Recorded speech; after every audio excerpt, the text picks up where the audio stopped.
Saudaraku, iman yang besar dengan iman yang benar, mana yang saudara pilih?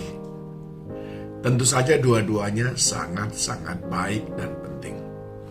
Tapi dalam perspektif Tuhan Yesus, kita akan belajar mana yang lebih menarik bagi Tuhan. Mari kita melihat di dalam Injil Lukas 17 ayat 1, 5 dan 6. Ayat 1 dikatakan Yesus berkata kepada murid-muridnya, tidak mungkin tidak akan ada penyesatan, tetapi celakalah orang yang mengadakannya. Ayat 5 dan 6. Lalu kata rasul-rasul itu kepada Yesus, kepada Tuhan, tambahkanlah iman kami. Tapi apa jawab Yesus di ayat yang ke-6? Kalau sekiranya kamu mempunyai iman sebesar biji sesawi saja, kamu dapat berkata kepada pohon ara ini, terbantunlah engkau dan tertanamlah di dalam laut, dan ia akan taat kepadamu. Murid-murid meminta tambahan iman supaya iman yang besar. Yesus berkata cukup sebesar biji sesawi saja. Iman yang besar atau iman yang benar? Ternyata Yesus lebih tertarik kita terlebih dahulu fokus kepada iman yang benar.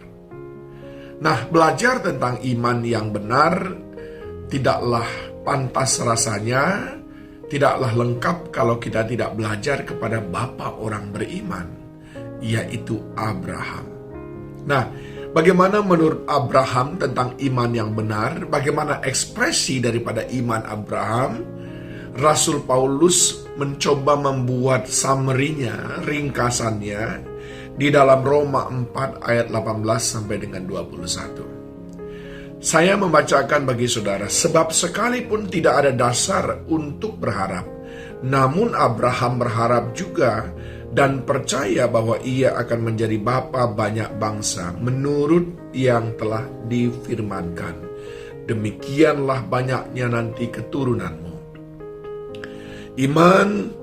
Imannya tidak menjadi lemah walaupun ia mengetahui bahwa tubuhnya sudah sangat lemah karena usianya telah kira-kira 100 tahun dan bahwa rahim Sarah telah tertutup.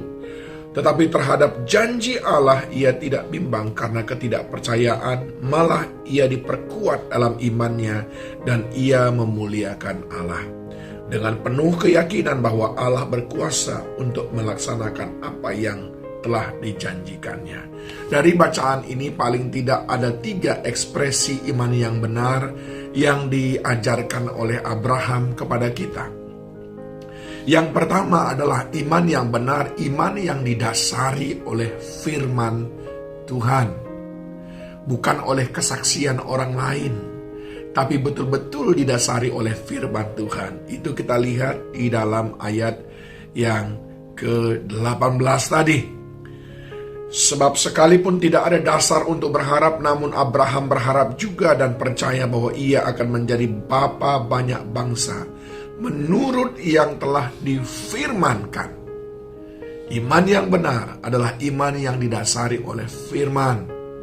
Realitas tidak mendukung, realita tidak menunjukkan tanda-tanda, sudah tidak ada dasar untuk berharap. Tapi kalau Tuhan berfirman, dia pasti menggenapi firman-Nya. Mari belajar memiliki iman karena firman Tuhan. Yang kedua yang diajarkan oleh Abraham adalah iman yang benar adalah iman yang melampaui logika dan realita. Dicatat di dalam ayat yang berikutnya, imannya tidak menjadi lemah walaupun ia mengetahui bahwa tubuhnya sudah sangat lemah karena usianya telah kira-kira 100 tahun dan bahwa rahim Sarah telah tertutup. Instrumen-instrumen di dalam tubuhnya, bahkan di dalam pikirannya, memberikan pesan kepada hatinya. Sudah tidak ada dasar untuk berharap. Tetapi Abraham tidak mau dikendalikan oleh logika. Abraham tidak mengizinkan realita mendrive keyakinannya. Tapi dia tetap hanya berpegang kepada apa yang dia sudah dengar dari Tuhan. Iman yang benar adalah iman yang melampaui logika dan realita. Yang ketiga, iman yang benar adalah iman karena pengenalan akan siapa Allah. Iman karena pengenalan akan siapa Allah. Lihat ayat berikutnya, tetapi terhadap janji Allah ia tidak bimbang karena ketidakpercayaan, malah ia diperkuat dalam imannya dan ia memuliakan Allah dengan penuh keyakinan bahwa Allah berkuasa untuk melaksanakan apa yang telah ia janjikan. Oh, Abraham kenal sekali siapa Tuhan. Dia bukan Tuhan kaleng-kaleng. Dia bukan Tuhan yang suka gombal dan membuat janji tapi tidak pernah ditepati.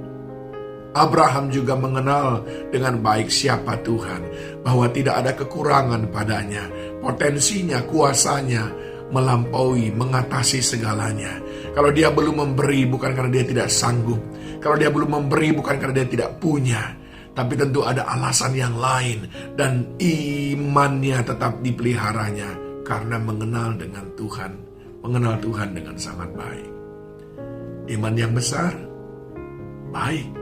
Tapi mari kita mulai dengan iman yang benar. Yaitu beriman karena firman Tuhan. Iman yang melampaui logika dan realita. Dan iman karena pengenalan akan siapa Allah kita. Kiranya firman Tuhan ini menolong kita untuk terus memurnikan iman kita dan menjadi pengikut-pengikut Kristus yang beriman dengan benar. Tuhan Yesus memberkati.